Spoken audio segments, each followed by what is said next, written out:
Hey, Psych2Goers. What does it mean to be gifted? Like many, you may think it's having an exceptionally high IQ or being a child prodigy.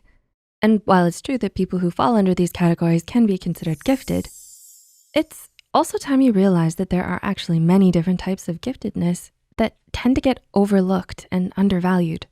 First studied by researchers George Betts and Maureen Neihart in their 1988 article, Profiles of the Gifted and Talented. They identified 6 different types of gifted individuals, according to their behaviors, feelings, and needs. Curious to know which type you are? Well, here are 6 types of gifted people. Number 1, the successful type. Type 1s are the most commonly recognized type of gifted individuals. They are those we've typically come to associate with the term because of their impressive academic performances and prestigious achievements. Most type 1s become even more driven to excel because of the high expectations placed upon them at a young age by their parents, teachers, and peers.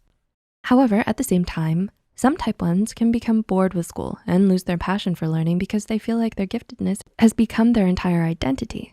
This happens because many parents and teachers make the mistake of focusing too much on developing their intelligence, talents, and skills that it stunts their personal, social, and emotional growth, making them competent but unimaginative and ill-adjusted adults. Number 2, the challenging type. Next, we have the second type of giftedness, known as the challenging type. Type 2s are labeled as such because they are often unafraid of challenging others and questioning authority. Highly creative, tenacious, and unconventional, Type 2s tend to think outside the box so much that it sometimes makes them difficult to get along with because of how disruptive and non-conforming they can be. Often receiving little to no recognition for their giftedness, many Type 2s feel frustrated with the school setting because it stifles their creativity, overlooks their abilities, and keeps them from realizing their full potential. If they don't have a support system in place or have other positive influences in their life, it's likely for Type 2s to develop delinquent behaviors or eventually drop out of school. Number 3, the underground type. Type 3s, also called the underground types, are gifted individuals who want to try to hide their giftedness from others. This may be because they want to feel more included in a non-gifted peer group, feel too much pressure to excel, or dislike the intense scrutiny and attention that giftedness often brings. Those who don't manifest their giftedness until late childhood or early adolescence tend to fall into this category, most likely because that is the age when the desire for belongingness and social approval typically starts to intensify. As a result of denying their full capabilities, they may end up feeling insecure and anxious. To remedy this, Type 3s need a lot of encouragement and understanding, not only from their parents and teachers, but also from their peers. Number 4, the dropout type. Another type of gifted individual most people are unaware of is Type 4s, also known as the dropout types, or the at-risk types.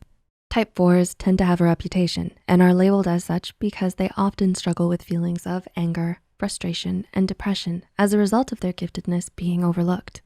Similar to Type 2s, Type 4s struggle with their self-esteem because they feel rejected and unappreciated by others.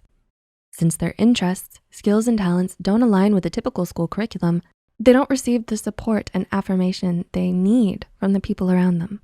Number 5, the double-labeled type. The 5th type of giftedness is the double-labeled type, which refers to gifted individuals who have a physical or emotional handicap of some sort. Most have learning disabilities such as dyslexia, dysgraphia, dyscalculia, and so on, which can make it difficult for school systems and programs to identify them as gifted. Their handicap may also make it more difficult for them to complete their work on time or to fulfill other structured tasks as easily as other gifted students, which can make them more easily discouraged, frustrated, and critical of themselves. Type 5s may also be impatient, stubborn, and sensitive to criticism, which only makes it more important that they're given the proper assistance to nurture their strengths and talents. And number 6, the autonomous type. Last but certainly not least, we have the autonomous type, which refers to those gifted individuals who are independent, conscientious, and self-reliant.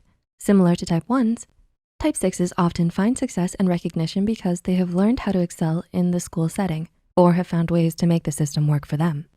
Resourceful and goal-oriented, they are natural-born leaders and are well-respected by those around them. And unlike most other types, Type 6s often are aware that they're gifted. However, because they have such a strong sense of personal power, they are never preoccupied with impressing other people, gaining their approval, or fitting in with their peers. So which type did you relate to the most? Do you relate to more than one type? Let us know in the comments below. If you found this video helpful, be sure to like, subscribe, and share this video with those who might benefit from it. And don't forget to hit the notification bell icon to get notified whenever Psych2Go posts a new video. The references and studies used in this video are added in the description below.